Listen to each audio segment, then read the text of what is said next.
Loué soit Jésus-Christ, qui est venu naître chez nous pour que nous puissions renaître en Dieu. Sa grâce et sa paix soient avec vous. Jusqu'en 2001, en France, il était interdit d'avorter à partir de la 10e semaine. Pourquoi? Parce que à partir de la 10e semaine, l'embryon était considéré comme un membre de l'espèce humaine. En 2001, Martine Aubry a fait voter une loi repoussant le délai légal pour le bébé d'être avorté jusqu'à la 12e semaine.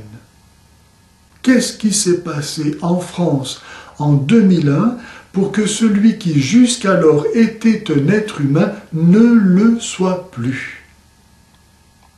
Qu'est-ce qui s'est passé en France en 2001 pour que celui qui jusqu'alors était un être humain ne le soit plus?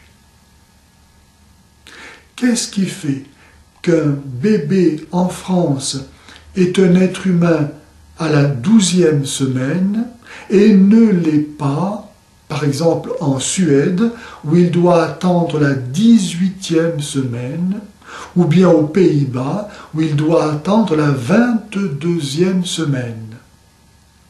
Pourtant, la science montre que dès la fécondation, il y a un nouvel être humain. Aussi vrai que la première cellule contient le génome de l'espèce humaine et un patrimoine génétique unique, distinct de celui de sa mère. Et le déroulement du temps va montrer que celui qui sera humain l'est déjà. Aussi vrai que la vie est un processus ininterrompu de la conception à la mort, sans que jamais donc, à aucun moment, il ne s'arrête pour permettre un changement de nature. Il est impossible de dire que l'être humain n'est pas humain de son commencement à sa fin. C'est pourquoi l'avortement provoqué est un crime. Qu'est-ce qui s'est donc passé en France en 2001 pour que celui qui jusqu'alors était un être humain ne le soit plus? L'avortement ne tue pas seulement des bébés, il tue aussi l'amour. Si en effet des parents tuent leur bébé, ils tuent en même temps leur amour, ou montrent qu'ils ne se sont jamais vraiment aimés, tant il est vrai que cet enfant est le signe, le fruit de leur union. C'est pourquoi 60 à 70% des couples non mariés se séparent après l'avortement.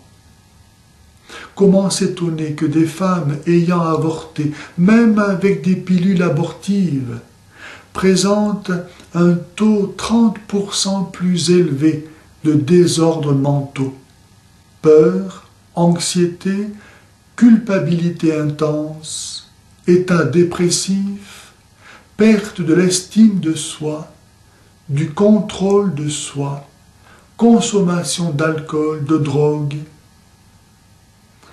Le syndrome post-avortement peut survenir plus ou moins longtemps après l'avortement, mais 8 semaines après, 44% des femmes se plaignent de désordres nerveux.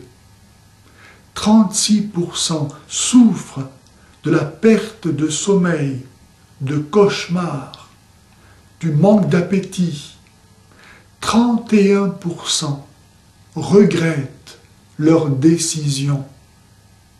11% sont sous tranquillisants et antidépresseurs. 30 à 50% souffrent de dysfonctionnements d'ordre sexuel, baisse du plaisir éprouvé, douleur, aversion pour le partenaire, vagabondage sexuel, échangisme. Le recours à un traitement d'ordre psychiatrique est 63% plus élevé pour les femmes ayant avorté. Et leur taux de mortalité est le double en raison des suicides et des comportements à risque. Aucun autre type de grossesse, même avec fausse couche, ne présente de lien avec des troubles d'ordre mental. L'avortement résulte si bien des pressions, que ce soit de la part du père de l'enfant, de la famille, des conditions financières et de l'activité du planning familial, que 80% des femmes déclarent qu'elles auraient gardé leur bébé si les circonstances avaient été différentes. Qu'est-ce qui s'est passé en France en 2001 pour que celui qui était un être humain ne le soit plus? L'avortement tue les âmes, aussi sûrement qu'il n'est pas possible de demander à Dieu de nous donner la vie que nous refusons à autrui. Saint Jean écrit « Aucun homicide n'a la vie éternelle demeurant en lui ». L'avortement ne tue pas seulement les bébés, l'amour et les âmes, mais encore la paix civile. En effet, en faisant croire que l'être humain n'a pas une valeur en soi, directement donnée par Dieu, parce que créé à son image, mais seulement si la société la lui donne, nous avons ressuscité la bête, qui, dans l'Antiquité, comme dans le national-socialisme, se nourrissait de sacrifices humains et considérait les esclaves, aujourd'hui les embryons humains, comme des choses. Si les gens comprenaient qu'ils vont en enfer, ils changeraient de vie.